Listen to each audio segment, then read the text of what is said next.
I'm a little scared of a dark side of Gator that came up with a scene that, well, you say would fit the motif of Game of Thrones. The fact that that idea was born inside your head is a little scary to me. Well, I mean, it'd be like watching Walking Dead, and if they didn't drag on and on and on with the Negan stuff, yeah. If Rick had finally gotten a hold of Negan, right? Yep. And he forces like a cyanide pill or something like that in his mouth, and he dies. Like, that's not satisfying, right? Yeah, it's really just dumb. Or if Negan cries and he's like, I can't believe I'm such a terrible person, and then like lightning strikes a tree and a tree branch hits him in the head and he's dead. Yeah. You know? That's how dumb it is. Slips on a rock or something. Because Negan deserves to get his skull bashed in based on what's happened in the show, right? Yeah, kind of. Okay. You know nothing, Doug Karsch. No, I don't. I'm not claiming that I do. So don't come at me like that. Well, you do scare me a little bit now. I must say, I'm a bit frightened. I'm just creative with what's going on with the show. Keep you at an arm's length.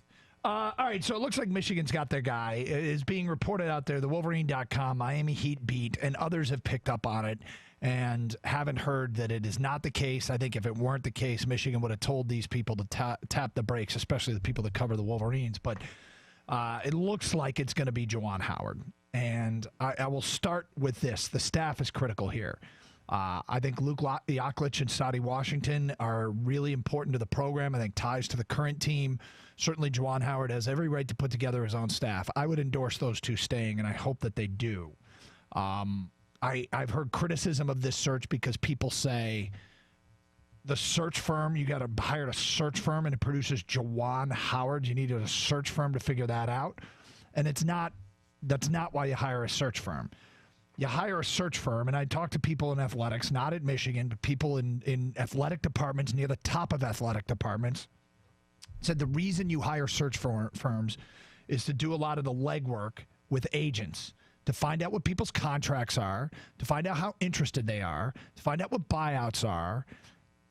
It keeps athletic directors from wasting time going through all that. The search firm comes back quickly and says, all right, here's all the numbers on this candidate, that candidate, that candidate, that candidate. Oh, that guy's not interested. That guy's not interested. This guy might be interested. But it also keeps plausible deniability on the other side. You know, hey, whomever. I mean, you think of a coach that wouldn't want it out there that they were talking to Michigan. Hey, Nate Oats, who just took the Alabama job and had a buyout of Nate Oats. Did you talk to Michigan? No. But you better believe that the search firm talked to Nate Oats' agent to see what the feasibility was of getting Nate Oats. That's how it works. It provides the distance necessary for coaches that don't want it out there that they're looking at the job to let their agent know to the search firm, yeah, I'd be interested. And all it is an agent and a search firm talking, and the coach can say, I never talked to them. So that is the role of a search firm. Do you want me to start with the likes or dislikes with Juwan? Start where you want, man.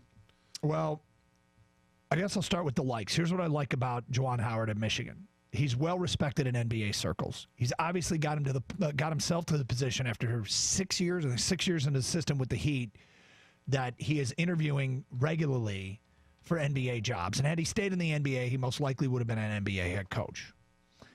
His specialty is defense and working with big men.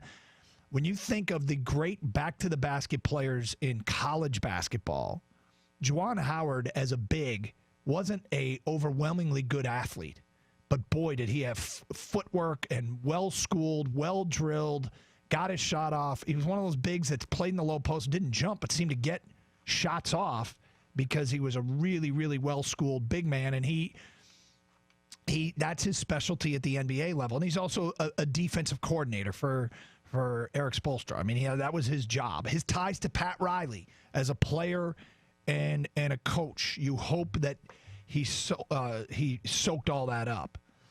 And maybe the biggest thing is the potential for Juwan Howard to enlist Juwan's army to become a recruiting tour de force. We're talking about a guy who LeBron James called a mentor. We're talking about a guy who LeBron James has gone public and said, this is the guy that should be the head coach of Michigan. I hope my guy gets it.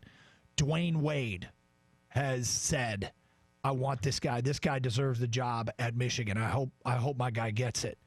You got Chris Webber endorsing him, and he has a position in national broadcasting. You've got Jalen Rose endorsing him. Those endorsements, they're fine. They might just be looking after their guy, but this is why I say it's up to Juwan's Army now. When Juwan Howard's sitting in a living room and he has LeBron James on speed dial, he's got Jalen Rose, he's got Dwayne Wade. You need those guys to back you because he needs to be able to recruit the way that might make up for some of his shortcomings as a coach. Okay? There's good and bad about it, and this is where you get to the don't likes. NBA is different from college. It's a lot different.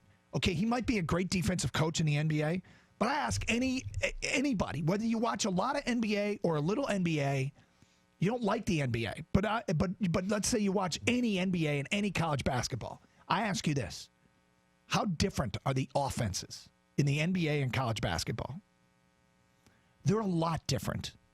Even the untrained eye can figure that out, which means being good as an NBA defensive coordinator, if you will, doesn't mean that you're going to be able to do it at the collegiate level. It's a different game. Well, it's a totally different game because in the NBA, you can go out and sign players that fit your system. In college basketball, you have to recruit them, and there's a big difference between with the talent level that you're recruiting. Yeah, I mean, that's kind of a different thing. I'm talking about just the style. I mean, isolation and all that goes on, whereas in college basketball, Tom Izzo's got 5 chess pieces that he's moving around the court at all times, and he's got more time to have a play develop. The challenge of an NBA guy going to a college, and specifically going to the college they played at, well, that was a theory that landed Chris Mullin at St. John's, and he had 1 NCAA tournament in 4 years before moving on. Patrick Ewing, 2 years at Georgetown, has 0 appearances. Sidney Lowe, 5 years at NC State, 0 appearances. Now, there's the upside, too. You got Penny Hardaway in Memphis. He just signed 2 5-stars and 5 4-stars. Now, that's a huge recruiting class, but he has been able to use the name Penny Hardaway, and I don't know what Penny's Army is, but he's spun that into great recruiting. But that's the success story when it comes to recruiting. Well, no disrespect to Juwan Howard, but he's not Penny Hardaway.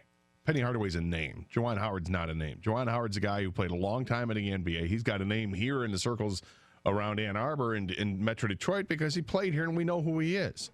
But the grand scheme of things, it's a guy who averaged 13 points and 7 rebounds a game throughout his career, did really nothing of note in the playoffs in his career. He's got name recognition from guys that are currently playing, or Dwayne Wade and LeBron James, because they're teammates. Of course, former teammates are going to endorse a former teammate. That's just how it works. Will they be there for him if he wants him to, hey, can you go ahead and call this recruit? I don't even know if that's legal or not, but can you do that? And are they going to be willing to do that for him? I don't know. But it's not. Look, Michigan obviously is hoping this is going to work, but this isn't like this comes without giant risks. Oh, no, there's a bunch of risks that come here with him. And I would have thought that the program was at a point where, because Beeline had built it up, that the options for them were far greater than hearing that they interviewed 3 or 4 candidates and 2 of them being internal. Well, I don't think the timing helped. Like the timing of this whole thing is really odd. Usually your coaching search is done right at the end of the season, and a lot of shakedown has taken place. But it's only a few weeks. But we also don't know. We also don't know who they actually talk to, and that's the role the search firm takes. And I think Juwan Howard's got to recruit. He simply has to recruit, and I hope he keeps members of the staff together. Things like his playoff stats, Gator, mean absolutely nothing. Well, I'm just giving you a different. It couldn't mean less. Okay, great, but you know what? Penny Hardaway's a hell of a lot better player and has more name recognition than Juwan Howard has. That was my point. I agree. Penny Hardaway is the high end of what a former NBA player can do. And if you look at Penny Hardaway went into Memphis, locked up Memphis, and has a bunch of recruits from the Memphis area. That's what you hope Juwan Howard can do in Detroit and in Chicago. Yes, but my point where is his roots are the same way Penny Hardaway's done it in Memphis. He's the only way I think he's going to have a great level of success, at least early, is if he's able to do that. Now, maybe he's the next great coach that it was just as soon as he became a head coach that become clear, but there's no evidence of that yet.